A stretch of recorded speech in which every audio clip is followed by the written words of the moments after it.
So first of all, I'd like to thank Chain React for having me here and putting up this awesome show. And I'm just enjoying myself as much as you guys are, and it's been unbelievably awesome. Great job, all speakers. Great job, Infinite Red. Just love it. Love being here. So I'm going to be talking about the 10 lessons that I've learned building React Native apps. The funny story here is I think Jason, the panel host from a few hours ago, had a sneak peek with my slides, and he probably took some pointers. So a lot of this is already talked about a little bit. So nevertheless, it's perfect time to have a recap, because most of us have had the same 10 lessons, I guess. All right, so I'm going to be touching on a lot of those points. I'm Adhithi Ravichandran, and I'm a senior software engineer working for a healthcare startup in Kansas City called ReadyWiz Health. And what's cool about us there is we built critical healthcare scenarios on the mobile platform, both iOS and Android. So we take care of things like stroke, sepsis, cardiac arrest, and so on. And it's all entirely built in React Native, and that's how I'm a React Native developer. And here I am. I'm going to start with the first lesson, learn React. Now, some of you here are going to get pretty annoyed by this lesson and be like, duh, obviously, I'm going to learn React. But I didn't. So these are the 10 lessons I learned a hard way. So I'm sure there's somebody here who is going to get started with React Native before realizing that they need to learn React. So long story short, when I started working on React Native, I was from a completely different background.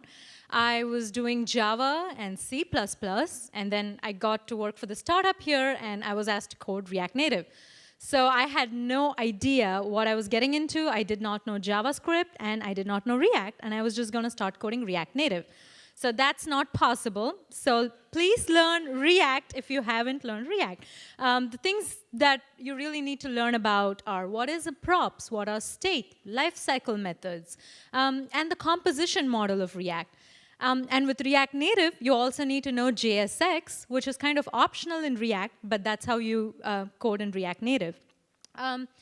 The endpoint is basically think in React, and my advice would also be maybe code a couple apps in React and familiarize yourself with React, because React Native is essentially JavaScript and React. So learn that first, and don't be like me and jump in before you learn React.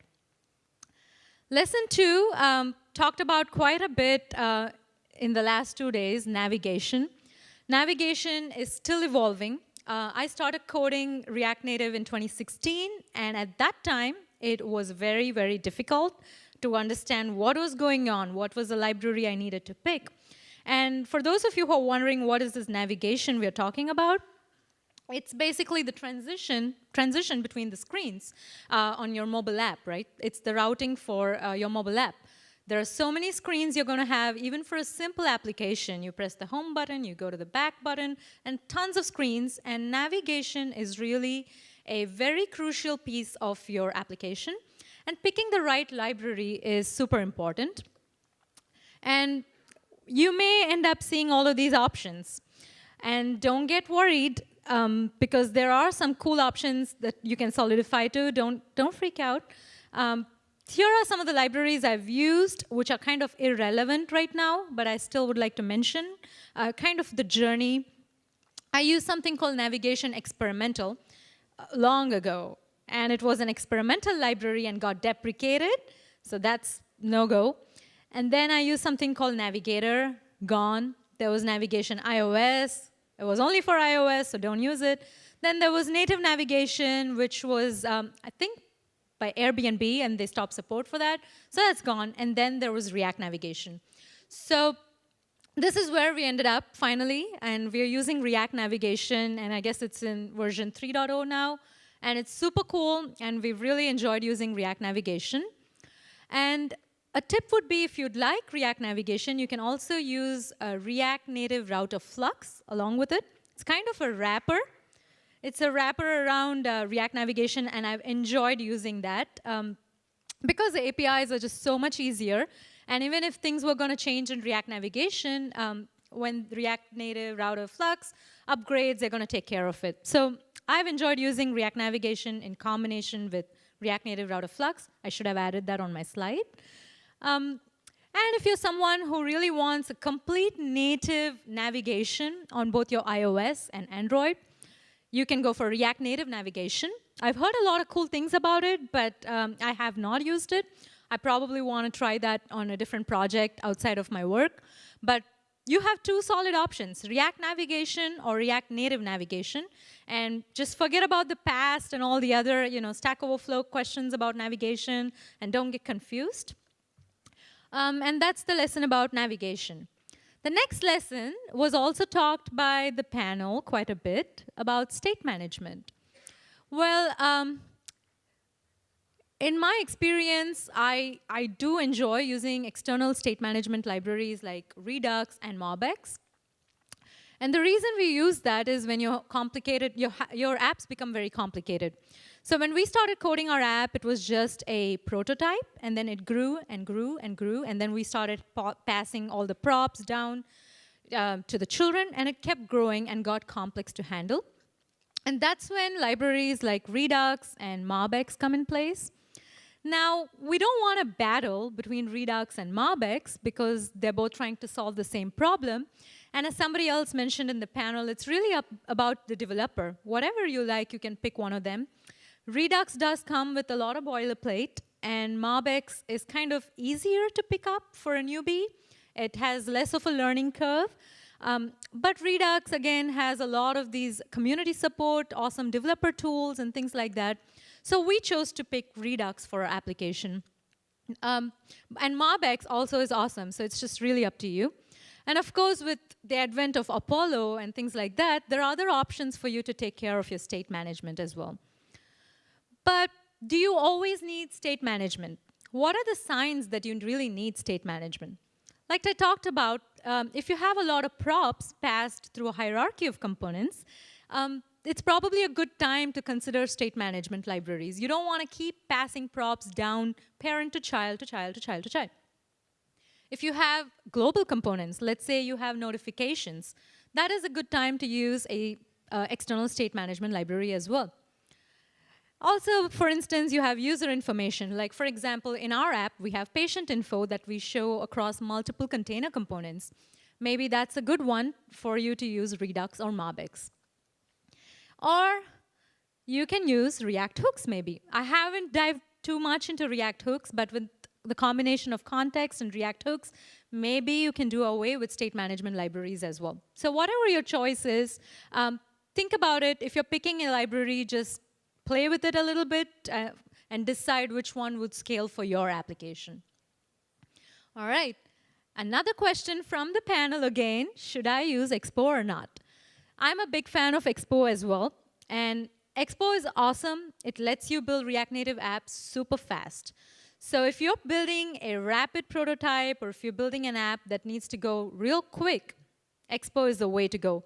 Even in your React Native official documentation, you'll notice that they have two ways of doing React Native. You can either use the React Native CLI or you use the Expo CLI. So it's just up to you. Some points to think about whether you want to use Expo or not. If you hate any of the build configuration that you have to deal with, go for Expo. You don't have to deal with any of that. And you use just JavaScript. If you're someone who doesn't want to touch native code, you just want to code, JavaScript, React Native, go for Expo. You won't even have access to the native code, so you're not going to touch that. No Xcode, no Android Studio. Life is just easy with Expo. And you can also publish over-the-air updates anytime, and it is super awesome. But there are times when you may have to say no to Expo as well. Expo could be restrictive sometimes, so it's good to know. Somebody mentioned that Expo has a list of things that you want to know before you use Expo and when to say no to Expo. So it is restrictive sometimes in the sense, like let's say you want to use a push notification service of your choice. You can do that with Expo. So if you have things like that, you may want to think about whether Expo is the right fit for your product. And it is kind of loaded with APIs that you may or may not use. That's just the way it comes out. It's kind of like a framework.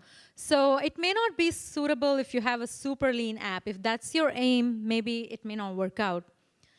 And also, they are working on it, and we've talked about it in the panel as well. Not all iOS and Android APIs are available today, but they're doing a lot of work towards that.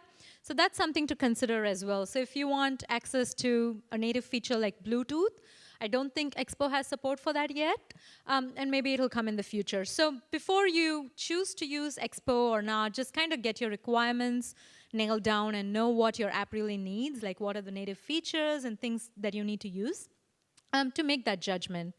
And again, the same thing where you can't change the native code. If that's something you really want to do, maybe Expo is not something you can pick. And of course, you can detach your app from Expo anytime. But again, it comes with the cost where you may have to plan for some kind of additional coding. So maybe the navigation changes, maybe the push notification changes, but you need to plan for that. Overall, you have your choice. You have Expo, with Expo, a React Native app, or an app without Expo. So it just really depends on your use case and your requirements, what are the native features you need, and things like that. So think about it before you say no or yes to Expo. All right. The next lesson is my favorite. Please don't postpone testing your Android devices.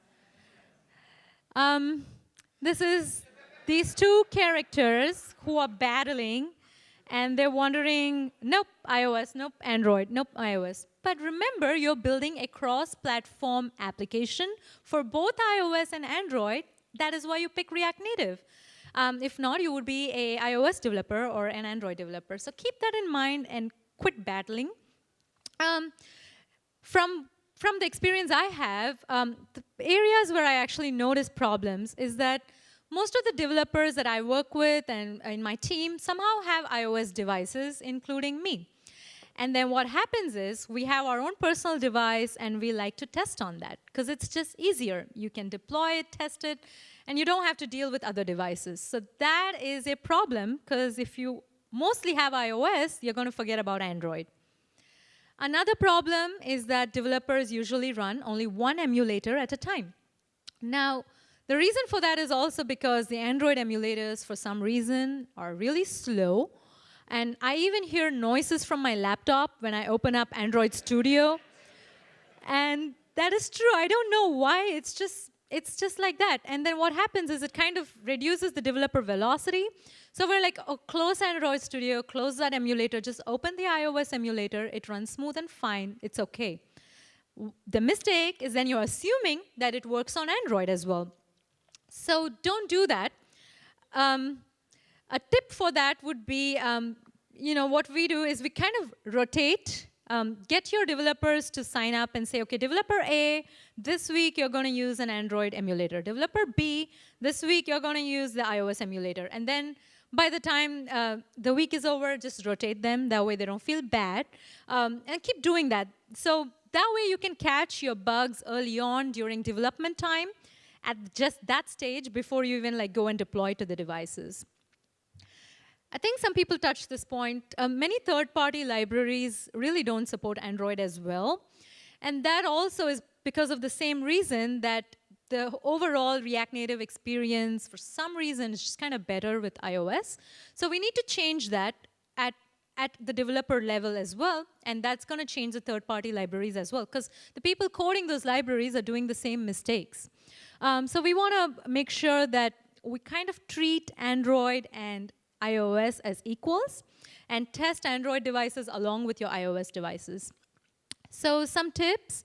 One thing that really helped us is to automate both our iOS and Android releases. In the beginning, we just automated the iOS deployments, but then we just didn't care to automate our Android releases. So what then happened was we sent emails to our testers within the team to just download and install the Android APK. And that was an extremely frustrating experience to everybody, and they just quit testing Android. So don't be that person. Spend some time and figure out how to automate both iOS and Android. That way the testers feel nice to test Android as well. And also maximize your devices. Get your company or your team to buy as many devices as they can to test, especially for Android, because there's just so many devices that behave so differently when you test the code. For instance, the newer Android devices require more explicit permissions. Let's say you want to access the photo gallery. It works well with the older devices, but then when you go and try this out on a newer device, you're like, oh, I have to go update my build.gradle settings to give some more permissions. So these are things you encounter only when you try testing on different devices. If not, you would never discover those problems. So maximize the devices. And obviously, test early and often, test at the development stage, test at beta testing stages. So just make sure you keep testing both the devices equally as often as you can. And as we talked about, assign developers in rotation, even if they don't like it. You can rotate them later on, so that way you catch bugs during the development stage. Bottom line is treat them as equals as much as possible. That way you give your user a native experience on both iOS and Android, and everybody loves your app, not just iOS users. All right. As we're talking about testing, the next lesson we learned is on testing. I really like this quote by Henry Ford on quality means doing it right even when no one is looking. This is something that really rings a bell to me about software testing as well. Because we as software developers sometimes are overconfident. We're overconfident about when we can finish the project and how cool our code is. So we may say, hey, it's going to take me 2 days to finish this, but then it's actually going to take 2 weeks. Because you didn't account for testing, you didn't account for code reviews, you just talked about your coding, and you forgot about everything else. And that's okay, but the other problem that software developers are notorious for is also being overconfident about the code. But that's not good. You need to test your code and make sure it works before you are confident about it.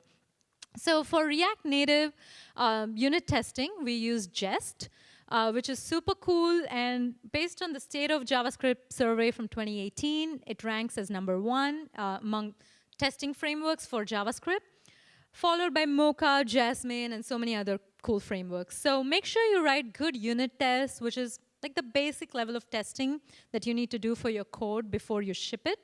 And we've had a great experience writing Jest tests for our React Native projects. How many of you use Jest here for React Native? Awesome. Everybody almost. Great. Cool. The next thing that I'd like to touch is end-to-end tests. We recently started doing that for our React Native app. And we use something called Detox. So Detox basically tests your mobile app while it's running on either a real device or an emulator. And it interacts with it just like a real user. So it is super awesome. And how many of you use Detox? Quite a few. OK. So Detox is really cool, and I highly recommend trying that out. What it really does is it emulates a user testing experience for you.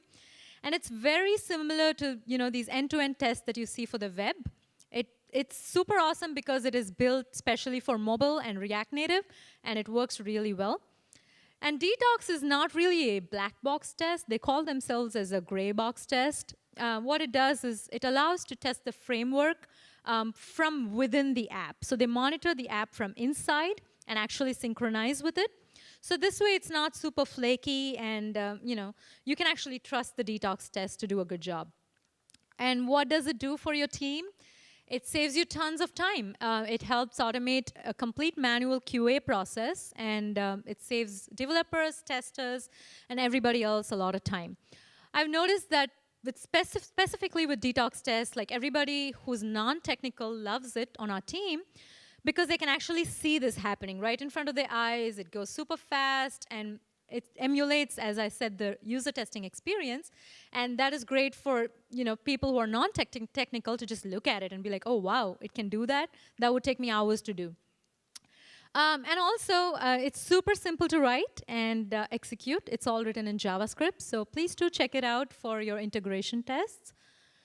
Basically, testing makes you ship code with a lot of confidence. If you haven't been writing tests, this is a good time to write tests.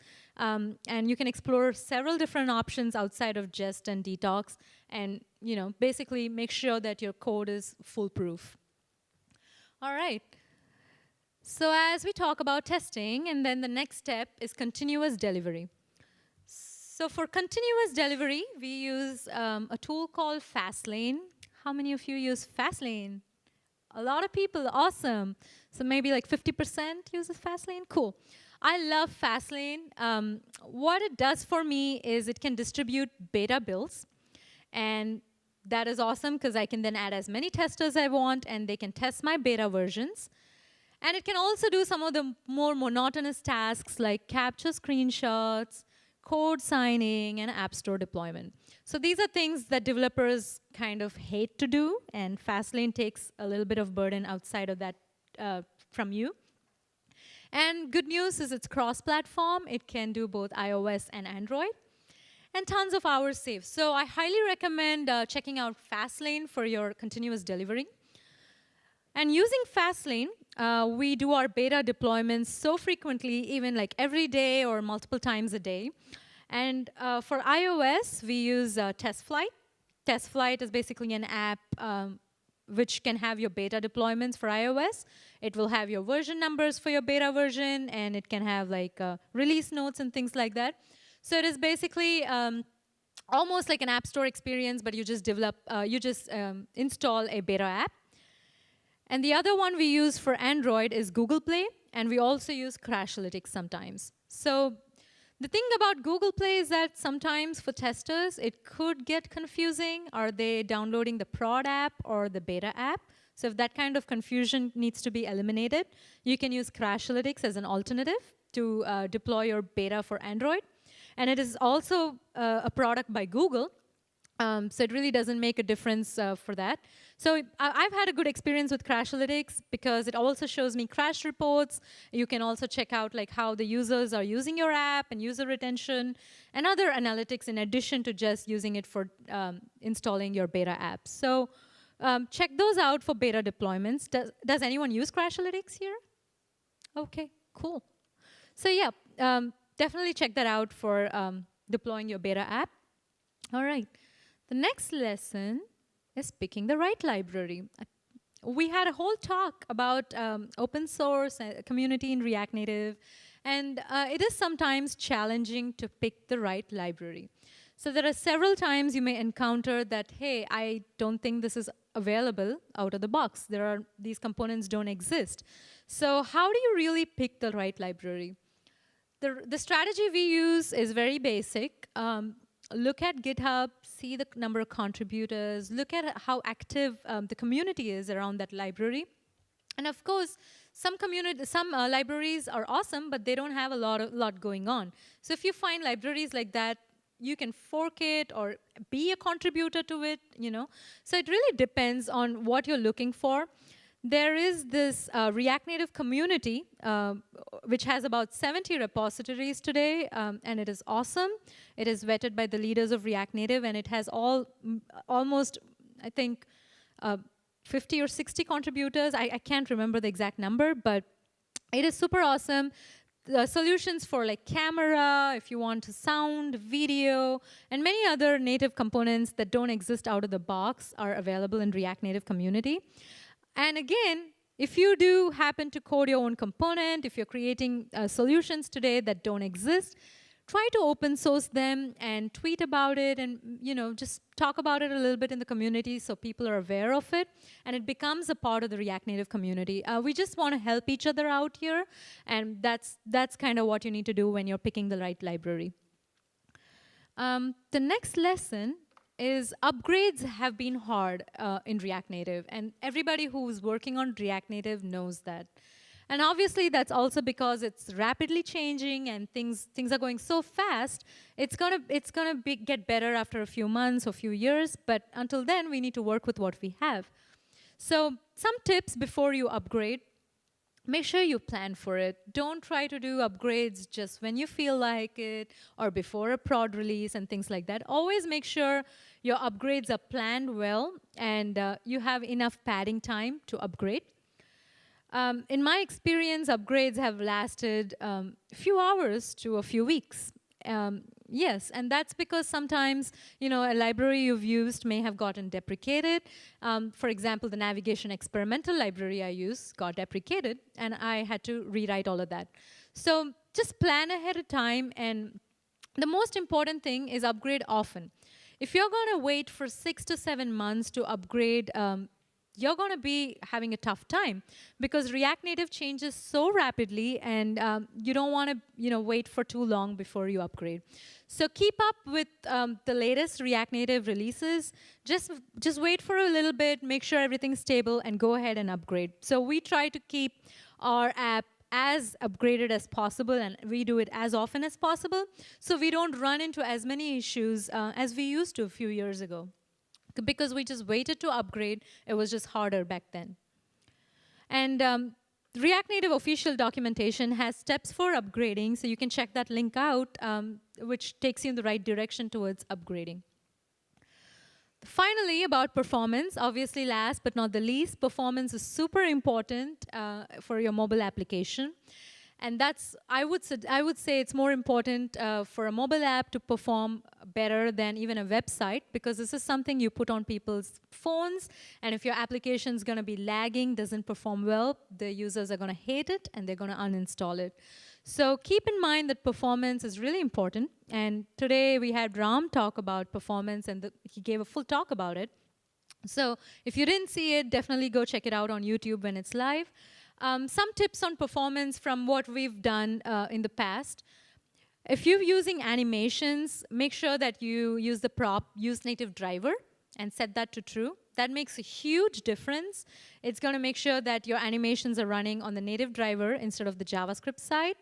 And we noticed that our animations were lagging and wasn't going as well, especially on Android. And then we realized, hey, we could just use this prop and set that to true, and it made a whole lot of difference. So a simple thing like that really makes a difference because it's going to run on the native side. So keep that in mind. And also, that prop doesn't really work out for layouts. So if you're using Flexbox and position properties, it's not going to work out. But for the most part, your animations can be switched to the native driver. If you're using larger lists, let's say you are having an app like Instagram with a lot of pictures that you need to load, make sure you use the recent components, which is flat list or section list for larger lists. They perform really well in comparison to some of the older components like list view.